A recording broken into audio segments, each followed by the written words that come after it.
వైపే నిలబడ్డ బిడ్డలకి చాలా శ్రమలొస్తాయి. అది దేనిని బట్టి వస్తుందంటే దేవుడు చేసే పరిశోధన. ఓకేనా. కొన్నిసార్లు మన బుద్ధిహీనతలను బట్టి, మనం చేసిన చెడ్డ క్రియలను బట్టి శిక్ష మన మీదకొస్తే, కొన్నిసార్లు అలా వస్తే దేవుడు వైపు తిరిగిన తర్వాత, నిలబడ్డ తర్వాత వచ్చేటువంటి శిక్షలో అది శిక్ష కాదు, శిక్షణ. అండ్ లోకంలో మనం చేసుకున్నటువంటి సొంత నిర్ణయాలను బట్టి వచ్చేది శిక్ష అయితే, దేవుడి వైపు యథార్థంగా బ్రతుకుతున్నప్పుడు వచ్చే శ్రమలైతే ఏవైతే ఉంటాయో అది శిక్షణ అన్నమాట, శిక్ష కాదు. దేవుడు పరిశోధించే టైం అనమాట. ఆ పరిశోధనలో మనల్ని ఎందుకలా పరిశోధించడానికి సాతాను చేతికి కొన్నిసార్లు అప్పగిస్తాడు, శ్రమల చేతికి కొన్నిసార్లు అప్పగిస్తాడు. అన్నీ ఇచ్చి శోధిస్తాడు. ఏమీ లేకుండా శోధిస్తాడు. అన్నీ ఇచ్చినప్పుడు శోధన ఏంటి అంటే, దేవుణ్ణి మర్చిపోతారా, ఉంటారా అన్నీ అబ్జర్వ్ చేసుకుంటాడు.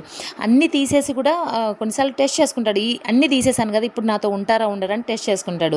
అయితే దేవుడు పెట్టే పరిశోధనలోనంట జీవ కిరీటం ఉంటుందంట, నిత్య జీవం ఉంటుందంట, ఆశీర్వాదం ఉంటుందంట. మనల్ని ఒక బోల్డ్గా, ఒక స్ట్రాంగ్గా తయారు చేయడానికి దేవుడు పరిశోధించడానికి శ్రమలను అనుమతిస్తాడు.